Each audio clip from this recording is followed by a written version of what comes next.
Bro, one thing I don't do, I'm the type of person, I'm a team player.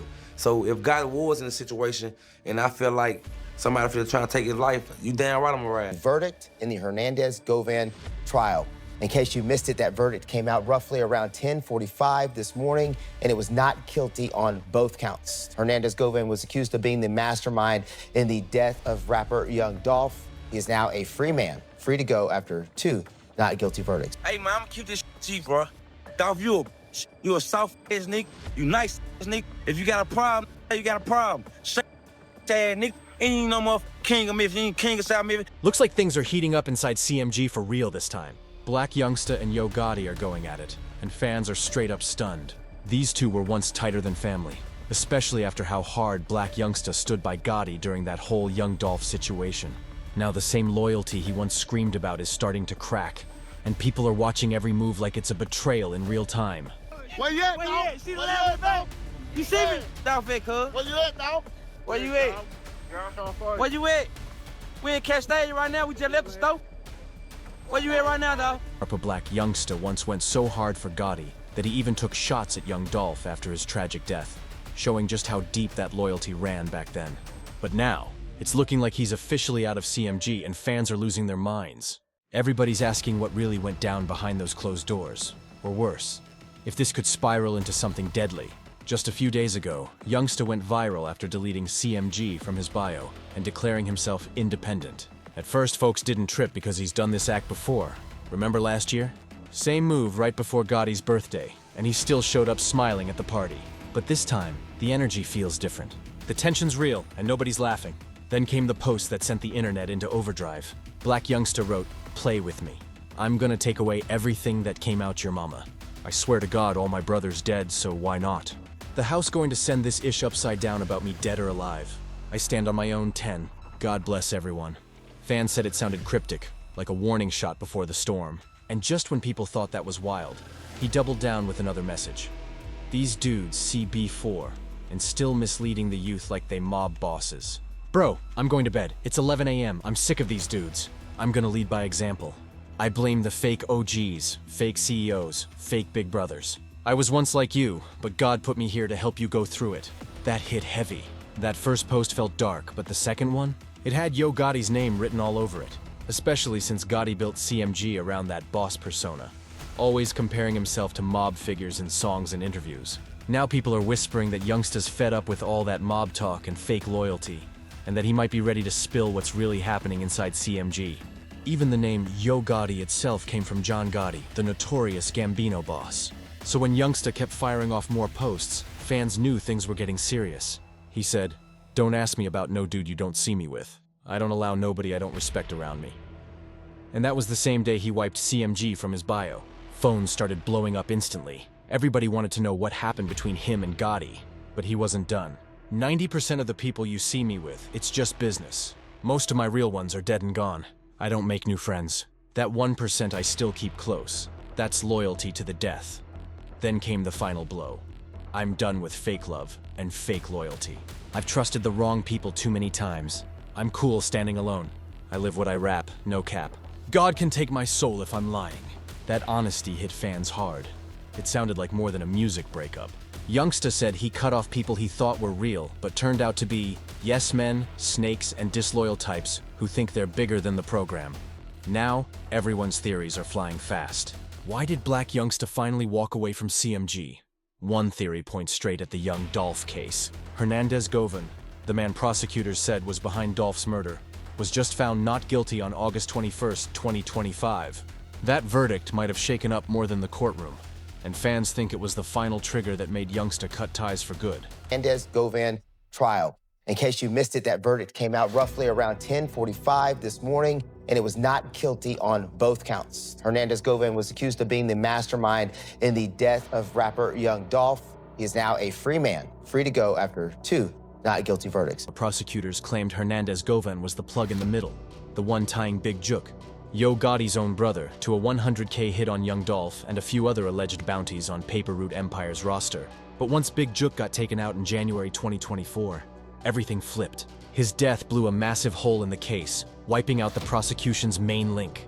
And just like that, Govan walked out free, turning the whole Young Dolph saga upside down and leaving everyone stunned. I say thank you to my attorneys, Manny, Robert, Haley, Beth, Handel, my private investigators, and Manny still helped me, you know, and he knew I was innocent. Everybody around me knew I was innocent. As some fans swear Govan's acquittal flipped the entire game board. With that legal cloud finally gone, Blac Youngsta might have felt free enough to finally make his move. And now the streets are echoing one question loud and clear. Who really ordered the hit on Young Dolph? Another theory making noise is that this whole fallout started with Youngsta's constant shots at Dolph, even after his passing. Word is, Gotti wasn't feeling it one bit, especially since people close to him were already being linked to the case. Every time Youngsta dissed Dolph, CMG's name got dragged right back into that dark spotlight. It was bad optics for Gotti and the label, no doubt. And if you roll the tape back, everyone remembers how deep Youngsta was in that Dolph versus Gotti mess. While Gotti tried to keep it clean and quiet, Youngsta went all in. He even said he was gonna slap Dolph. That wild energy made headlines then. But now it looks like those same words might be coming back to haunt him hard. Gee, bro. Dolph, you a soft ass nigga. You nice ass nigga. If you got a problem, you got a problem. Shut ass nigga. Ain't no more king of Memphis. You ain't king of South Memphis. You ain't from the city. When Dolph caught that video, he didn't even blink. Just dropped a laughing emoji and a thumbs down like, "Boy, please." But Blac Youngsta wasn't playing games. He really spun through Dolph's own hood in Castalia, armed up and rolling deep with a full crew, like he was on a mission to make a statement. That move had the whole city talking and tensions sky high. Where you at, Where you dog? at? See the Where last you at, dog? You see me? Dolph at, cuz. Where you at, dog? Where you at? Where you at? We in Castalia right now. We just left the store. Where you at right now, dog? When that clip hit the internet, Dolph wasted no time. He fired back on Instagram, calling out both Blac Youngsta and Gotti by name. He said they were moving like cops, trying to bait him into a setup instead of keeping it street. But that warning didn't slow Youngsta down for a second. He came back swinging with two brutal diss tracks, Shake Some and I'm Assuming, both aimed straight at Dolph. And right after Dolph was murdered, Youngsta performed Shake Some live at a Dallas nightclub. Fans went crazy with anger, calling it one of the coldest and most disrespectful moves ever. Instead of cooling off, he took it even further, shooting a music video for I'm Assuming in a cemetery, rapping beside a tombstone marked Thornton, Dolph's real last name. That stunt sent shockwaves through the internet. People couldn't believe he'd go that far so soon after Dolph's passing, but Youngsta didn't care. He clapped back online saying, "I'm from South Memphis, where you don't get sympathy. I don't care what the world thinks about me." That cold-hearted response made fans even madder. Folks across Memphis called it ruthless, especially since Dolph was loved in every corner of the city. Now, with all that bad blood boiling, people are asking the dangerous question. Could things between Blac Youngsta and Gotti actually turn violent? Some say that possibility is way too real. Even Youngsta himself admitted in interviews that he and Gotti never saw eye to eye. Gotti thought he was reckless, and truth be told, he wasn't wrong. Gotti moves with calculation and control, while Youngsta acts on impulse and emotion. If they can't find peace soon, the streets think this tension could explode into something deadly. And here's where it gets darker. There's whispers that Blac Youngsta might start talking. Yeah, snitching. Once a common enemy's gone, crews often turn on themselves, and in this case, that enemy was Young Dolph. Now that he's gone, that same curse seems to be hitting CMG hard. We've already seen cracks showing in court. Cornelius Smith, one of the alleged shooters, flipped. He told prosecutors straight up that it was him and Justin Johnson in the footage, and even pointed the finger at Big Jook, Gotti's brother, saying he was the one who offered the $100,000 bounty on Dolph's head. Had a hit on Dolph head or whatnot, so How do you know that Big Jook had a hit on Dolph's head? I could quit and told me about How much money was it supposed to be? 100,000 on Dolph head. And had you agreed to do this hit? Yes, sir. Had Justin agreed to do this hit? Yes, sir. That's where Hernandez Govan entered the picture. According to Cornelius Smith, Govan was the man pulling strings from the shadows, plugged in with CMG and serving as the go-between. But once the trial hit, the defense shredded Cornelius apart, calling him a straight-up pathological liar. And that move got Govan acquitted on the spot. Then came Justin Johnson's half-brother, Jamarcus Johnson. In June 2023, he pleaded guilty to 3 counts of accessory after the fact, admitting he helped his brother hide after the murder went down. His lawyer tried to say Jamarcus wasn't part of the actual killing, just helped afterward. But that's still classic snitching to cut time. It showed how loyalty inside that circle was falling apart piece by piece. With Govan now walking free, the state's whole theory on who ordered the hit just crumbled. It left a massive hole in the case and set off new suspicion among folks who once called each other brothers. Fans are furious, saying Govan's release doesn't add up, especially since so many believe he played a heavy hand in the setup. And for the ones who forgot, there were already multiple attempts on Dolph's life before they finally got him. The first was back in 2017, during CIAA weekend in Charlotte, when his SUV got blasted with over 100 bullets in broad daylight, right near the arena. Cars were torn up, shell casings scattered everywhere. It looked like a full-on war zone in the middle of the city. I'm standing up there. I seen him pull off right here. Yeah, pull off right here. Bro, a truck came from right here, pulled up, slammed on brakes. It moving, bro. But word on the street was that Dolph had his SUV bulletproofed long before that ambush ever happened. Like he already sensed danger creeping from Young Gotti's circle. When the smoke cleared, police scooped up 3 men, Blac Youngsta, Frederick Black, and Avius Gardner. They faced a stack of charges, from firing into occupied property to conspiracy. But when reporters asked Dolph about it, he didn't flinch for a second. No fear, no panic, just that same calm swagger he always carried. He stayed locked in, determined to shine even brighter right in front of the same folks who tried to take him down.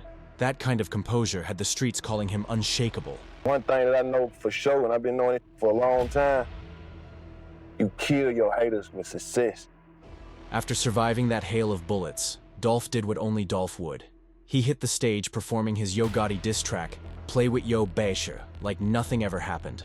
Bold move, no fear, just straight energy. Then he went even harder, dropping 3 songs fueled by the attack, 100 Shots, In Charlotte, and Bulletproof. Each one sounded like a victory anthem against the odds. Eventually, the charges against Blac Youngsta got tossed out. Court files said the only thing tying him to the case was a rental car under his name, but no solid proof he was ever behind the wheel, or even in the area when shots were fired. But that wasn't the end of the chaos. Just a few months later, another attempt on Dolph's life went down. This time in Hollywood, right outside the Lowe's Hotel. A fight broke out in the valet area, Dolph hit the ground, and shots started flying.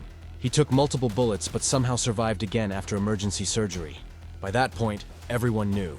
Somebody out there wanted him gone for real. Detectives say 3 men approached him right in front of Lowell's Hollywood Hotel today, where all 4 were guests. There was a fight, Young Dolph fell to the ground, and that's when one of the 3 suspects opened fire. Palapati even listed Young Gotti as a person of interest after that Hollywood shooting. Witnesses pointed straight at one of his close guys, Corey McClendon, who got picked up near the scene. Police even discovered a gold Escalade linked to the suspects parked close by. But just like the first time, the whole thing crumbled. Charges didn't hold, and McClendon walked free without a scratch. Even after brushing that close to death, young Dolph refused to fold. He didn't hide, didn't skip town. He was still seen out solo, moving cool like nothing ever happened.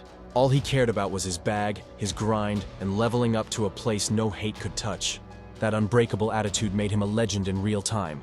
Like you had happen to you, they have epiphanies. They have like life-changing moments. Just want to ask, has your worldview changed at all after what's happened to you? Not really. Then came the moment that broke hearts across the city. The murder of young Dolph, a tragedy that rattled Memphis to its core. It went down in broad daylight, right in his hometown. Dolph had pulled up to Makita's Homemade Cookies, a small local bakery he always supported, showing love to his city. But out of nowhere, 2 masked gunmen rolled up and ambushed him outside the shop, firing multiple rounds before speeding off in a getaway car. The hit was caught on camera, and just like that, Memphis lost one of its realest voices. Chaos swept through the city as a massive manhunt kicked off. Eventually, police caught 23-year-old Justin Johnson, better known as Straight Drop, along with 32-year-old Cornelius Smith. Both were charged with Dolph's murder, and the streets erupted with emotion, grief, rage, and disbelief all at once. You can't talk about Dolph's death without rewinding to the tension that had been brewing for years between him and Young Gotti, but Gotti's always claimed confusion, saying he never had any real beef with Dolph. Over the years, he's insisted he respected him, even showing a 2012 text where he congratulated Dolph and wished him success. According to Gotti, the only misunderstanding came from him not hopping on one of Dolph's tracks. Beyond that, he says he's got no clue why things spiraled the way they did, claiming he never harbored hate, at least not on his end. Memphis, You know what I mean? I help a lot of rappers from Memphis. You trying to get a verse or something from me, you know? I don't know if I, probably didn't do that. I never done the... If you ask Young Dolph, his version of the story hits completely different. Around 2012, when his name was starting to catch fire across Memphis and spread beyond, Yo Gotti reached out with an offer to bring him under the CMG label. Back then, Gotti was already a heavyweight, so that kind of opportunity could have changed a young artist's whole career. But Dolph said no, and that's when the smoke started rising. He later explained it wasn't just about the contract itself, but the way Gotti pitched it. According to Dolph, Gotti tried to sell him on the dream by tearing down his own artists, saying they weren't built like Dolph, that they always needed help, and that Dolph was the real one. Gotti allegedly told him something like, "You don't need all that, you can be a superstar with me." But Dolph took that the wrong way. It felt fake, political and slimy, like Gotti was willing to diss his own crew to lock him in. From that day forward, Dolph said he saw right through it. He didn't want ties, didn't want fake love. He just wanted independence, and he wasn't about to bend for nobody. You got your team, you got this, you got that. You're like, bro, I'm telling you, we can do this, we can do that. I ain't gotta hold your hand like Starlito. I ain't gotta babysit you like that. It's my first time meeting you. You gonna really sit and downplay your artists and throw your artists up on the bus to try to persuade me in to come over there? No, it's just, I can't respect that. That show went down in August 2012. The exact same time Yo Gotti was supposedly trying to sign Young Dolph to CMG. According to Gotti himself, August 24th of that year was the last time the two ever spoke. After that, radio silence. No calls, no link-ups, no collaborations. On the surface, it looked calm, but behind the scenes, the tension was bubbling hard.